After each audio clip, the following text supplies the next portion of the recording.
Greetings, my human friends. This is Rudolf of Germany, the tall white alien.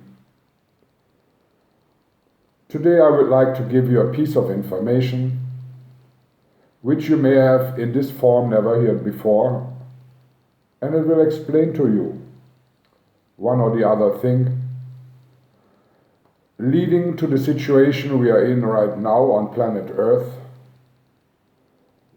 when it comes to politics and economical affairs. The Western world is completely indebted, as you all know. Money, which is just paper, is printed until the machines run hot and have to be cooled down in order to keep this illusion rolling. The Federal Reserve, as well as the European Central Bank and the International Monetary Fund, are trying desperately to hike up inflation in order to wipe off some of the debts which are constantly, daily accumulating in an accelerating way. It does not work.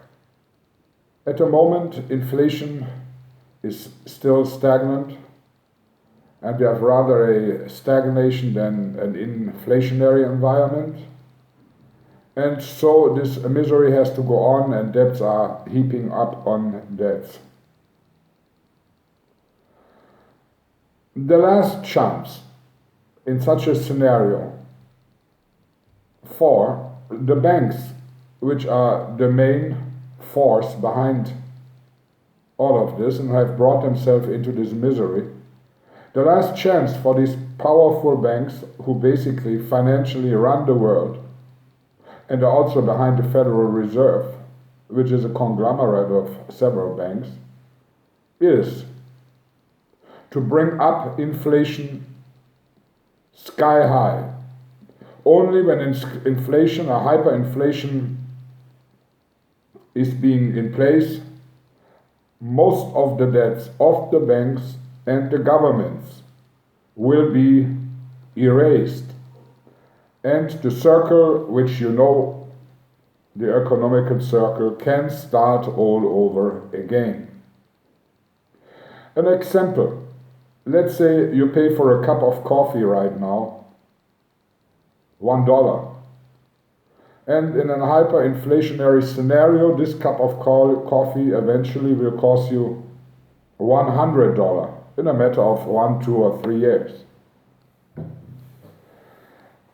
This would be the perfect scenario for the government and the banking conglomerates to just decide to reevaluate, for example, the dollar or the euro, and just take some zeros down. Let's say, and that is the trick, instead of putting 2 zeros down and the cup of coffee cost again $1, they would take 3 zeros down, and a cup of coffee then in the new currency, after it's reevaluated, would only cost 10 cents. This automatically would have the effect that 90% of all the debts which the government owes and all the debts which the banks owe are wiped out.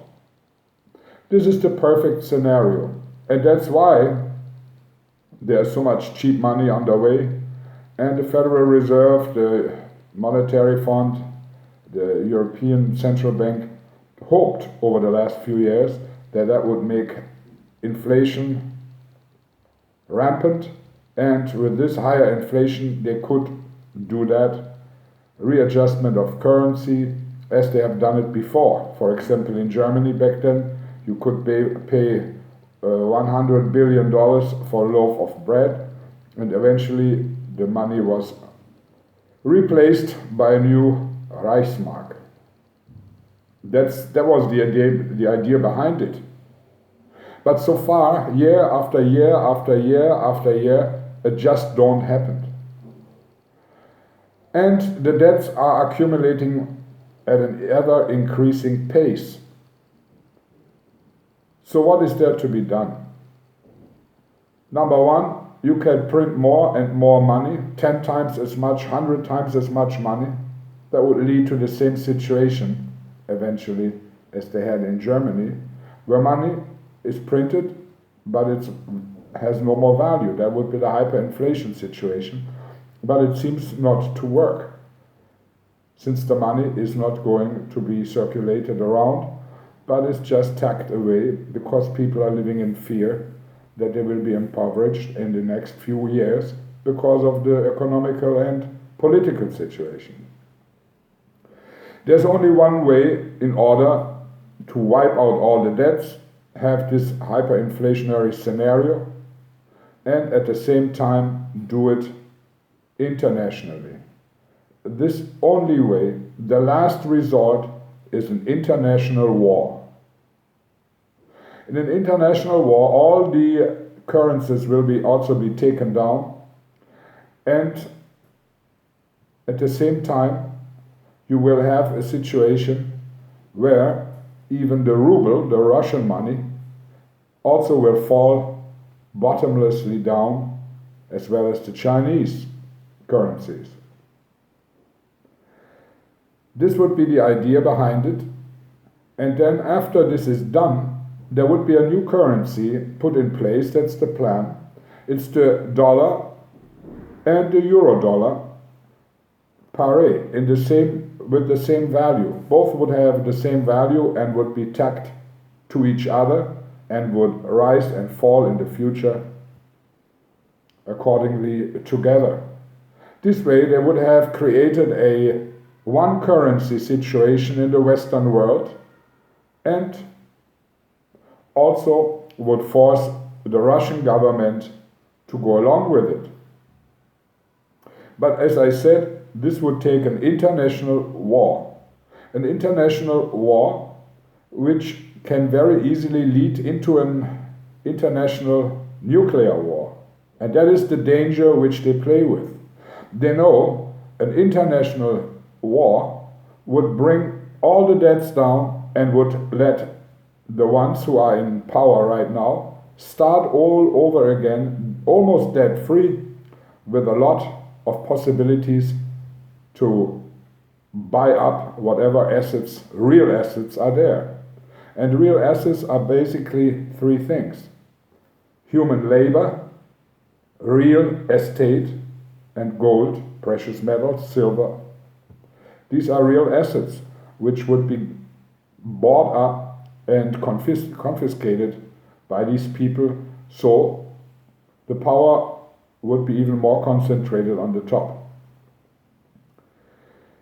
Of course, this is the plan, this is the last resort which the international banking conglomerate has, by wiping out their own debts, impoverishing in the process the population of the Western world, and bringing one more currency, or one new currency, which is the dollar. Let's call it the dollar, it could have another name, and the euro dollar, which have the same value, and that would bring more stability and more possibilities to the ruling class.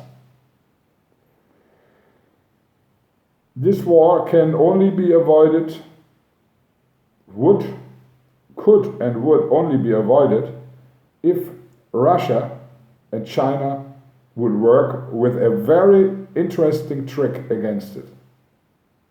They are buying up lots of gold bullion, they are buying up a lot of physical gold and store it. And this should be even increased dramatically. And, for example, in the Russian case, every single ruble, the Russian currency, should be backed by gold. If Russia would do it, then all of a sudden they would have the most powerful and strongest currency in the world. And if you have a currency which is not just plain paper and a promise behind it, which everybody knows cannot be kept because it's completely out of whack and it is valueless and totally indebted like the governments in the West. If you have a currency, let's say the Russian ruble, backed by gold to a certain extent, then the plans of the West, particularly of the American government, which would be the one under Hillary Clinton, is of no value at all. All these plans would fall into shambles, and any war which they would like to create would make no more sense. Because even after the war, the currency which would be put up by them could never stand up against a gold ruble. And that is the only chance for Vladimir Putin to avoid, number one, an international or even world war, and second of all, he would, with his new extremely strong currency, give the Western forces, these corrupt Western bankers, no chance after the war to put up a currency, a Western currency, which consists of the dollar and the euro, to come into place, because this currency would be completely worthless compared to the gold ruble. If there's any sense in the Ministry of Finance in Russia, they would immediately start backing their rubles with gold. Then there would be no possibility for the West to start a war, because the scenario before the war is already bad enough, but after the war, the West would never come back up onto their legs, except they would buy their goods in ruble, which is the only acceptable currency which would be left. I would like you to think about this, because this is something nobody ever has told you before. There's a lot of speech and a lot of videos and a lot of news casters and reporters and financial specialists out there, but they don't have the capacity to look all the way through to the end of this horrific spiral which planet Earth is right now involved in and going down, fostered by the Western banking system, which does not even care if 1 billion people die, just to be debt-free and with the leftovers of this planet to start anew, even stronger than they have been before. So I would like to tell officially now, and advise officially now, Russia to back their currency with gold. This way, they automatically have avoided a war and put themselves in an extremely strong economical position. You're Rudolf of Germany.